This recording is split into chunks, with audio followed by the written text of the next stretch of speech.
BMG Radio. This week, BMG looks at Justice League. Of course he does. And lists and other things. And a lot of movies. Yeah, let's get to it. Brought to you by the Bearded Movie Guy. Hi, the Bearded Movie Guy. Yeah, I've been away for a while. I was on vacation, and then I've been really lazy and busy. Those are bad combinations, so I haven't been able to get anything out. If you are still waiting for the Guillermo del Toro At Home with Monsters video, so am I, because I just haven't done it. I've been too busy. If you don't know what that's talking about, look at last BMG Radio. But anyways, that'll come out in the next couple weeks, hopefully, if I stop being lazy. But I've come back from vacation. I went on vacation, which was awesome, and I really enjoyed. And I've been back, and I've been just so busy and tired and all that stuff that I haven't had a chance to do anything. And yeah, so let's get to it.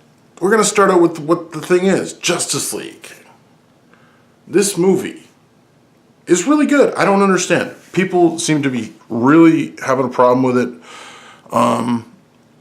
I know, like some of my friends that are reviewers, such as Lee, thinks it's one of DC's worst movies. Brian Lomax thinks it's their best movie or one of their best movies. It's not bad at all. I think like it could be better, and I'd again like to see Snyder's original vision. They cut a lot out. They cut like at least 30 or 40 minutes worth of footage out that I've heard. And, one day maybe I will get to see that. But overall, I went and saw this. I went and saw this for work, which every once in a while at my work, we take people, we go see movies.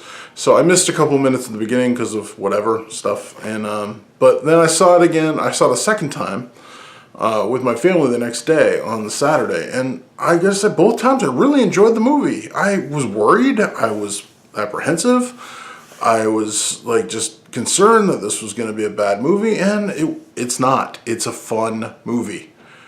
I don't get it. It's what some of the criticisms are funny because people complain that DC's too different from Marvel, and then they lighten it up a bit, and then people are complaining that they're trying to copy Marvel, and it's just there's no winning. I don't know. I don't know. I've heard the box office was bad. I don't know. All I know is, listen, it's far from a perfect film. There are very few perfect films. Marvel doesn't have any, and have increasingly brought their level down from what I believe they started out at. So, like, not that I've seen Thor Ragnarok. It was fun. It was total fun. I give it 3 out of 5. It was fun. Tons of inconsistencies, boring villain pretty much. But it was fun. It looked really pretty. But it was nothing special. It's pretty forgettable overall. But it was fun. And Justice League, I think, is a better movie. If you're asking me, which you're not, but I'm telling you anyways. I like Justice League. I liked a lot of the acting. Aquaman in particular. Jason Momoa. That guy is freaking awesome. And some of the humor didn't work. Some of the humor worked, as you've probably heard from everybody else. I enjoyed the movie. I give it 4 beards out of 5. I think it's much better than most people are giving credit for. And I don't understand. I just don't understand. I hear some of the criticisms, and I'm like, yeah, that's a fair criticism. That's a fair criticism. And then they're like, worst movie ever. I'm like, what? It's like, gets 2 out of 5. It's like, did we watch the same movie? Because I understand there's criticisms, but you give other movies 4 out of 5 for the same criticisms. And I just don't get it. I give it 4 out of 5. I really enjoyed it. Thought it was a really good time. And I hope the rest of the people who don't understand it either be able to see it in a different light, or they just move on and stop watching DC movies. And that way I don't have to hear about you complaining about it. But you have a right to complain, but everyone has a right to do whatever they want for the most part. Yeah, so my take on Justice League, it's good. It's worth seeing in theaters. I've seen it twice. I really enjoyed it. I'd actually like to see it again. Probably not going to get to in theaters.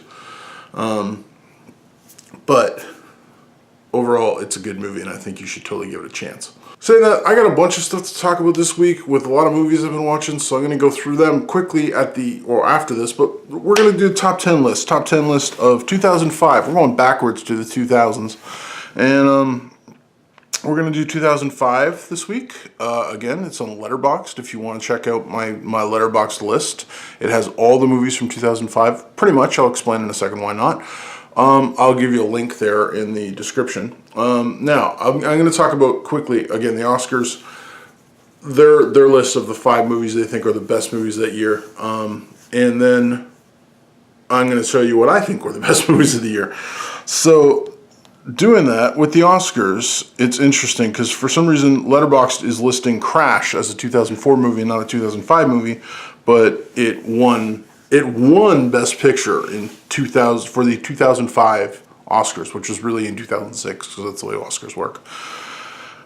Crash isn't on my list at all because I have it on my 2004 list. It's not number 1 on that list either, so don't worry about it. The other movies that were big in 2004 that made the top 5 were Brokeback Mountain, which I have yet to see. It's on my list to watch. I own it actually. I bought it for $5. I just haven't seen it yet. Capote, which is the only one that actually made my top 10 list.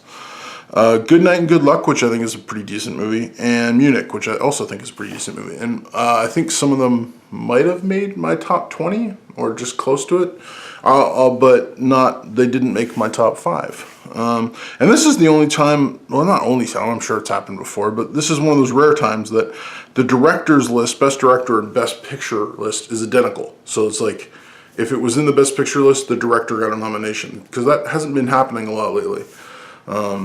Sometimes you'll even have people nominated for Best Director for a movie that didn't even get put in the Best Picture category. So it's like, it's not Best Picture, but you think he's the Best Director. I don't know, it's weird.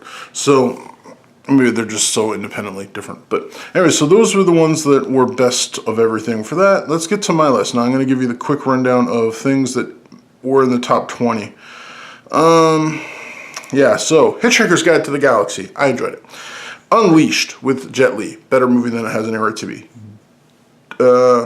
Duma. Good family movie. Pride and Prejudice. Yeah, I know. A History of Violence.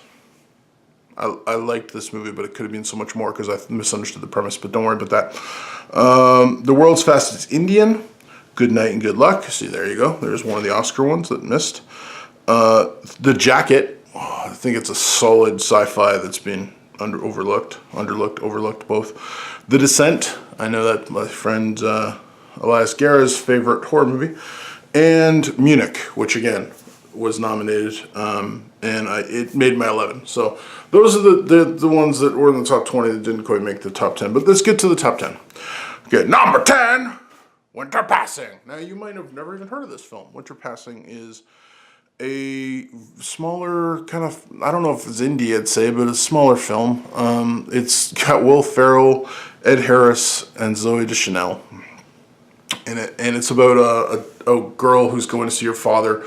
He's a writer, and he's kind of become a recluse, and she's going there to try and get stuff out of him that will get her money, but she ends up a lot of things changing. It's a very small little story, and it was one of the first times I remember seeing Will Ferrell going, wow, Will Ferrell can do more than comedy. And he can. Will Ferrell, when he does serious stuff, it's great. Like Stranger Than Fiction is really great. And in this, he plays a character that's really quirky, but he's funny, but he's not trying to be funny. It's just who he is. And it's a really good story. Ed Harris is really great in it. Zooey Deschanel shines. She's great. So, yeah, that's my number 10. All right, number 9. Kiss, kiss, bang, bang. Yeah, I didn't see this movie for a very long time, and then I finally got to see it. And Shane Black, like this is the precursor to The Nice Guys. If you've ever seen The Nice Guys and you don't know what Kiss, Kiss, Bang, Bang is, you should totally watch it. Around Christmas time, which I'm gonna probably show my girls it soon. It's such a good movie. It's Shane Black, his writing, Robert Downey Jr., Val Kilmer. It's just stellar. It's a great movie. Yeah, it's fantastic. All right, number 8, Sin City. Yeah, Sin City should not have worked. This movie is phenomenal, but it shouldn't have worked, but it did work. Frank Miller was really apprehensive about giving up any of his comic properties. He'd seen what they'd done with his scripts in the 90s. He wrote some RoboCop, he wrote some other stuff, and they trashed it. Not that they trashed it, but they didn't do what he wanted with it. And Sin City was his baby. It was his. Everything about it was his. He wrote it. He did all the artwork for it, and he published it under Dark Horse, which is like a company that publishes for self-publishers.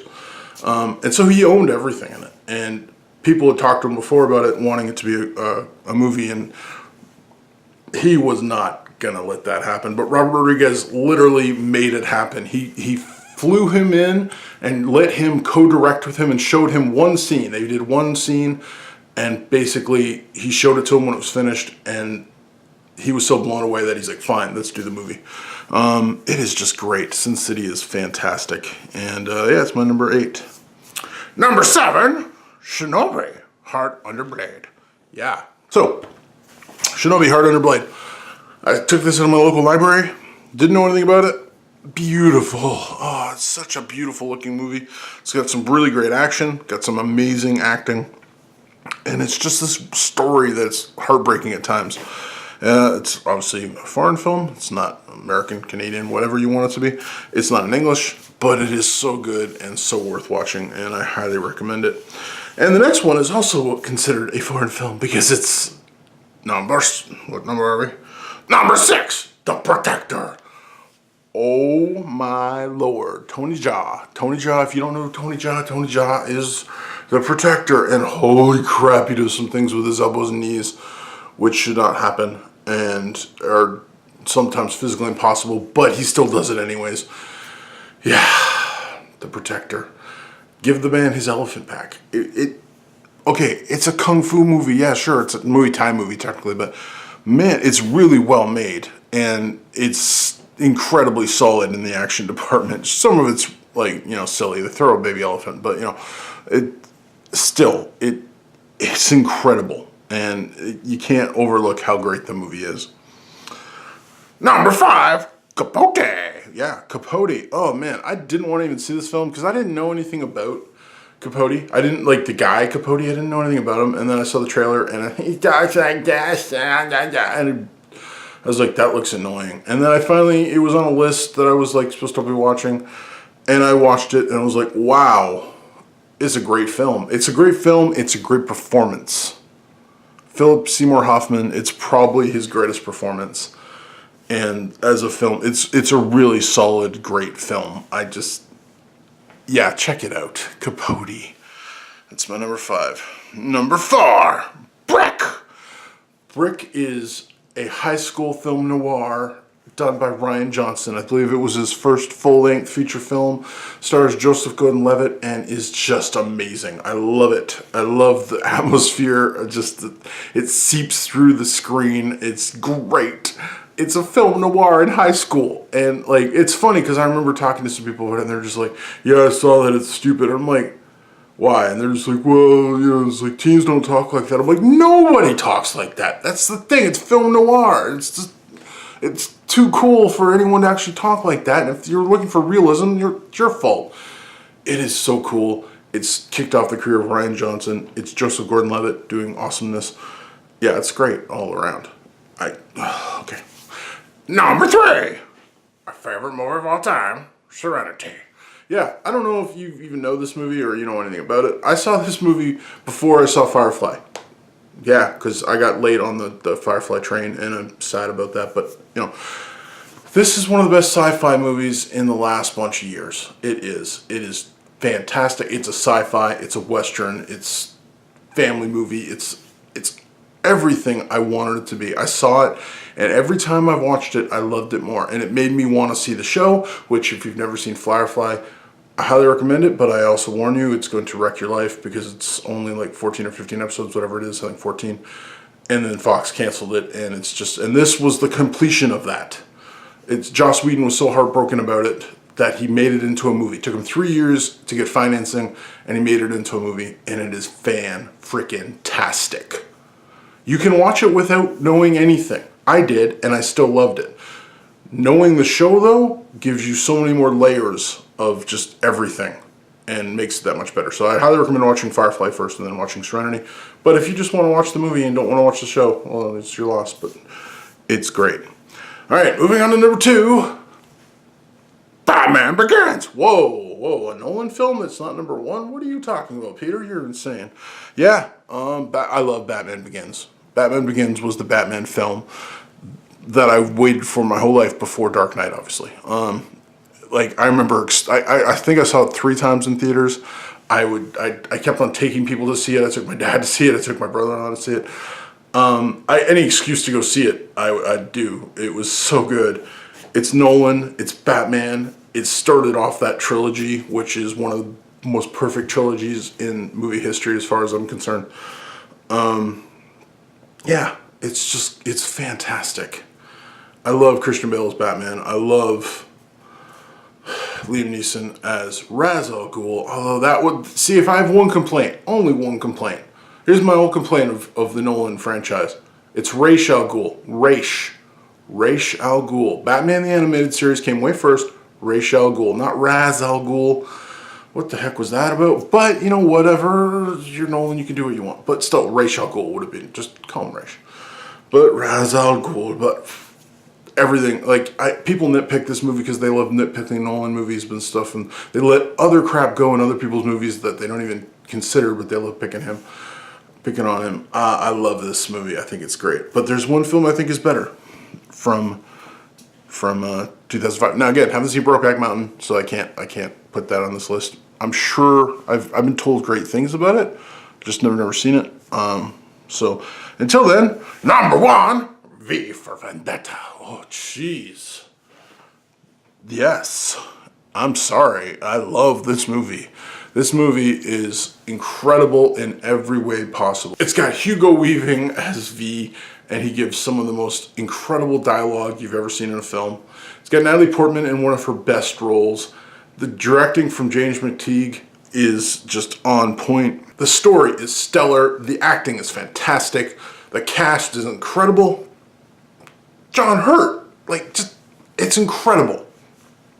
And just the message is just, we pretty much watch it every year on the 5th of November, as you'll hear in my Letterboxd diary. So, yeah, it's my number 1 movie of 2005.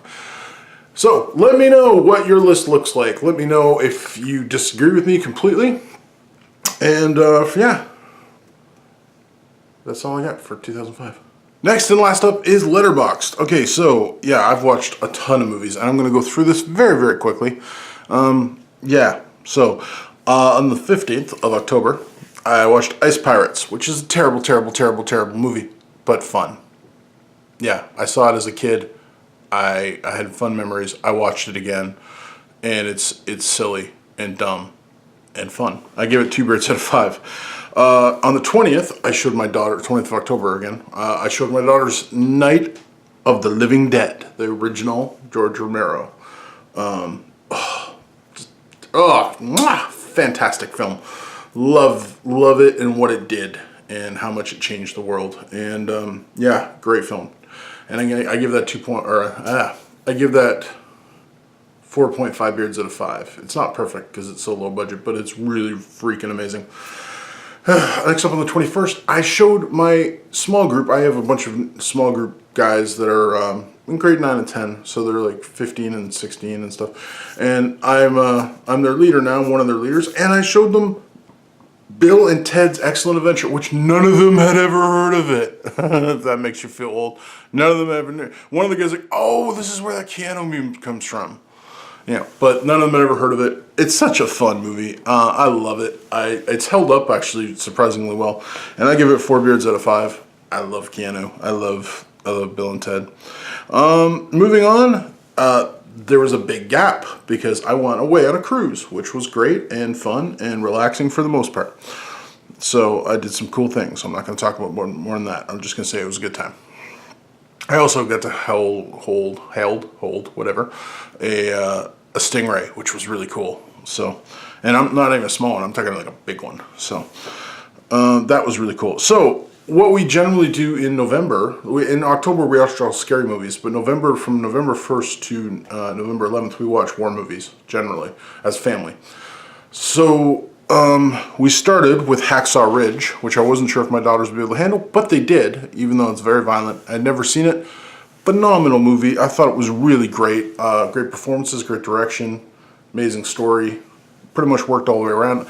Good on you, Mel Gibson and company. I gave it 5 out of 5. I really thought it was great. Next, we went and saw Thor Ragnarok in theaters, which, now I've talked about this already, but I enjoyed Thor Ragnarok. I thought it was really good.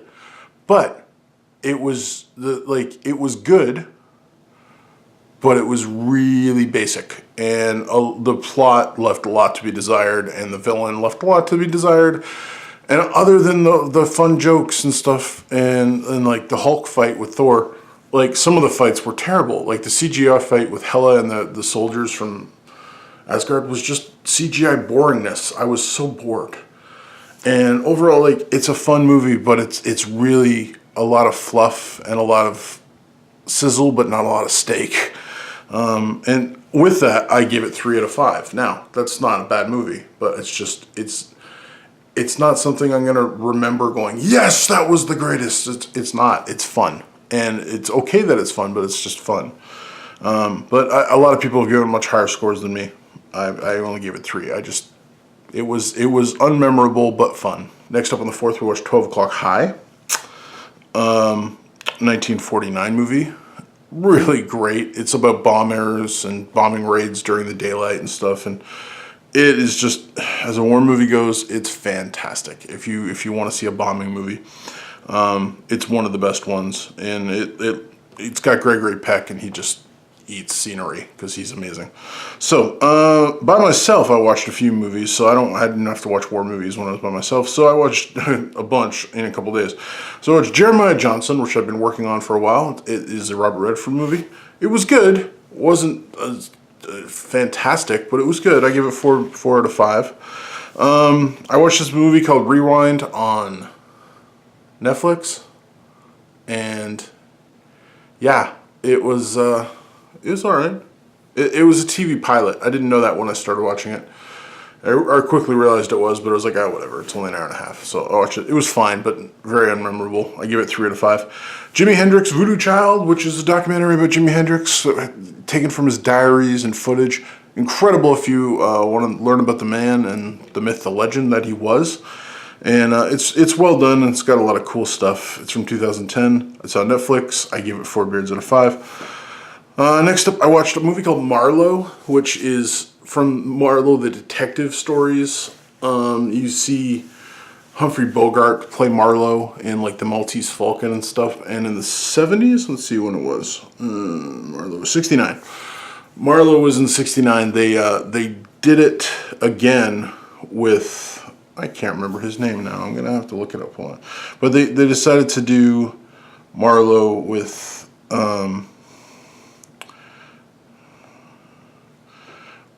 what is his name? I'm sorry, people. James Gardner as Marlowe, so filling in as the detective. And it's just a detective story about this woman being blackmailed, and he's trying to help her and all this kind of stuff. It's okay. It was cool for one reason mainly. So it would get 3 stars, 3 beards, but this movie had Bruce Lee in it. Yes, that Bruce Lee. And he basically is in it to break things. Like he does a scene in the office of Marlowe's office where he comes to intimidate him and tell him to leave this case alone, and he breaks things. And from what I understand, the director told him to break a few things, and he did. Just not nearly what they thought he was going to. He was breaking, like he broke a desk, and he kicked the light that was on the ceiling, like that. There's no way you should have kicked that light, but he kicked it anyways and broke it, and then broke the door, and like it was literally just like, holy crap, we weren't expecting that. Like he punched a hole through the wall, and like now some of it they were expecting, and some of it he just was like, yeah, I'll just kick this and kick this, and I was like, and it's just incredible to see him on film being badass and King Furniture. I don't know. So it gets an extra half a star for Bruce Lee just being there. It was cool. It was like, Bruce Lee! It's like I wasn't expecting it. So that's cool. On the 5th, we watched V for Vendetta. Talked about that already. On the 6th, we watched Fury, the David Ayer, Brad Pitt tank movie. I love this movie. It's a little uneven in the middle with when the two women show up and stuff, and like they're fine until the other 3 guys come in. Then that scene gets really uncomfortable, and I don't like it. And it takes away from the rest of the movie. But the rest of the movie, the fighting and the tank stuff, oh, so good. So, as far as I can tell and heard, realistic. It's just fantastic. And I give it 4.5 out of 5. It's fantastically awesome.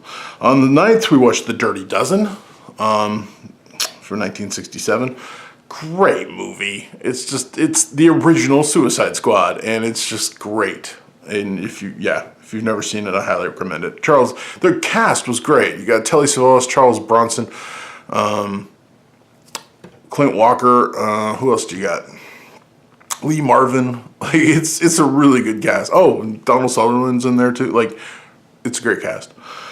On the 9th, also we watched War Horse. This is a solid movie from Steven Spielberg. I give it 4 beards out of 5. It's really good. It's hard to watch at times because of the horse and stuff, but it's really good. Pretty enjoyable overall. On the 10th, we watched Saving Private Ryan. This is the first time I've ever shown my daughters this. I was kind of apprehensive because, man, that beginning scene in D-Day is so hard to watch. My one daughter had a bit of trouble with it, and then once we got past that, she was fine. Because it's see guys' faces getting blown off and intestines hanging out and stuff. But it's so realistic and just great, and what a fantastic movie. It's just the fact that didn't win the Oscar that year, just again, it shows me why I hate the Oscars. It lost out to freaking Shakespeare or something? Shakespeare in Love? Like, whatever. Oh, man. Anyway, so it goes without saying that's 5 out of 5. And then on the 11th, we watched the same movie we watch every Remembrance Day for the last 3 years. So this is the 4th year in a row we've done this. And we watched Memphis Belle. And if you've never seen Memphis Belle, it's based on the true story of the Memphis Belle, which there's a documentary about called Memphis Belle, The Flying Fortress. And the story of Flying Fortress, I think it's called. And it was like a real plane that was on its 25th mission. And once you do 25 missions, 25 missions, you get to go home. And this is the dramatization of it, and it's fantastic. It's hard for me to be objective about it because I love this movie and I've loved this movie for a long time. But it's great. I give it 5 out of 5. It's got a fantastic cast. So that was it for the November Remembrance Day stuff. I'm going to leave that there. I'm not going to go into any more movies. I only watched a couple movies since then. And we'll go into that next time. So, but yeah, that's that. And this week, last up, we're doing Netflixing. And Netflixing, what did we watch? We had to wait until Remembrance Day was done to watch Stranger Things 2. We watched Stranger Things right before going away on the cruise. Because I'd seen it, my wife had seen it, but my daughters hadn't. So we watched that, and then I made them wait all the way until after Remembrance Day to watch season 2, and then we binge watched it this week. So Stranger Things season 1 is great. Stranger Things season 2 is great. I enjoyed both of them. That's your Netflixing for this week. They're really well made. Both of them. I enjoy them. The casting's great. The stories are interesting. The Duffer Brothers hit another home run as far as I'm concerned. So yeah, I give both seasons 4.5 beards out of 5. Really well made, 80s nostalgia. A lot of callbacks to films, grabbing hats, Indiana Jones style, whatever. Love it.